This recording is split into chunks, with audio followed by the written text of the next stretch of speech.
sa for today's video, vlog ulit tayo. So, di ako nakapag-post kahapon. And ang vlog natin ngayon is decorating my notebook. And inaayos ko na din. Like, yung ganito, yung spring na notebook ko, tinahi ng mother ko. Masaya ko ng ganito guys. Pag gumagano, kaya, yung ganito, pinalitan na lang. So, this is my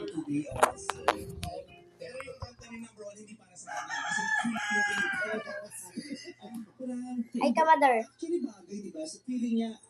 Ayan guys, pakita mo. Yan, tinatay ng mother ko yung spring notebook ko. So, yun. And, feeling mo ba kakaiba ka? Sorry, Luna. Yes po. Bakit? Sa lahat po kasi ng nasa music scene po kasi ako. Sabi Hindi ko kaya and, yung ginagawa niya. ginagawa ko yung pinaka-veran ko to. Yan. Ito yung, guys, yung one ko siya. Pinaka-cover ko. Tinagamit ko na to. Kinuha ko lang yung nabawas na ito. Kasi hindi lang naman yung nabawas na ito. That can be a gift. That is actually a gift. You're being different. Diba? You are the only one who has that. And being different, being unique, that is your power. Yes. That can be your power, not your disadvantage. Yeah, that's what makes you beautiful. Yes, you're being different. Diba? Naniniwala ka ba doon, Anthony, na beautiful siya? Yes po. Tingnan mo. Diba? Kaya, kailangan yung confidence mo ibalik mo. Tingnan mo si Anthony, hindi mo isipin may pinagdadaanan. Diba? Buhay na buhay ang kanyang talento, ang kanyang musika. Diba? Kahit sa kapila ng kanyang pinagdadaanan sa kanyang kalusugan. At yung sinabi mo nga kanina sa VTR, diba? Ang wish mo ay umabot ang buhay ko. Kung hindi mo masamayin, anong karamdaman ng CML po? Chronic Myelogenous Leukemia. So, pero kahit meron kang pinagdadaanan sa kalusugan, idinediretso mo pa rin ang iyong musika. At yan ang nagdadagdag ng buhay sa buhay mo. Yes po. Beautiful.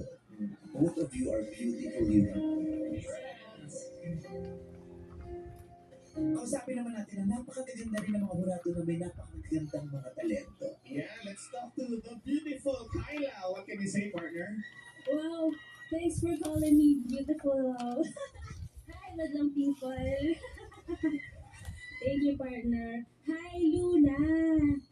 Hindi ako naniniwala na, alam mo, tama si Ate Vice may place for you. There's a place for everyone. So, I hope you don't feel like you don't belong. Kasi your voice is unique and natutuwa ako kasi you don't pretend to be somebody else. You don't try to sound like yung mga usual natin ng mga nagugustuhan ng karamihan, yung mga nagpapelt, ganyan. I like that you stuck to yung core mo and how you really sing. And yung vibrato mo, I'm not sure, is that naturally your vibrato? Yung parang medyo jazzy, yung ganun. Is that your natural, or ginagawa mo lang siya? Hindi po, natural po siyang lumalabas. O, diba? O, ang ganda nun. Ang ganda nun. It works for this song and yung arrangement ng song na Creep.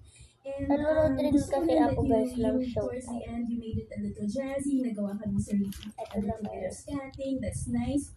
But for me, hindi ako naniniwala na hanggang ganyan lang yung voice mo eh. Kasi yung voice natin, just like any other skill, it can be developed and I know you push more. And I wish you took a little more risk and used a little bit of your chest voice just for variety and for dynamics. But it was a beautiful performance pa din. I still enjoyed it. God bless. Maraming salamat, Jurado Kyla. Ngayon naman, pakinggan natin, Jurado Mark Bautista. Hi, Anthony. Hello, Madam Bilog. Anthony, alam mo nung sinabi mo kanina na may pinagdaanan ka, hindi ko nakita nung kumanta ka na sa stage, parang isinagpapi mo. Napaka-relax mo habang kinakanta ko yan. Gusto ko yung tone mo, and yung pag-enunciate mo rin ng mga words, hindi ka sumobra, hindi ka umulang, sakto-sakto lang. Ang bagay na bagay rin sa iyong kanta, para ka lang nagkukwento. Gusto performance mo. Good luck sa'yo. Salamat po. Maraming salamat mga hurado. Ngayon naman, with an average score of 93.7%. Punta sa Ang makakaharap ng ating dating kampiyon sa kandang bata ay si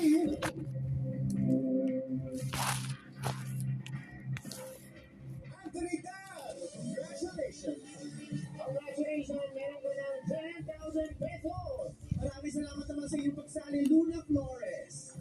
Kaya bata na sa pagbabalik ng tawag ng tanghali sa Showtime!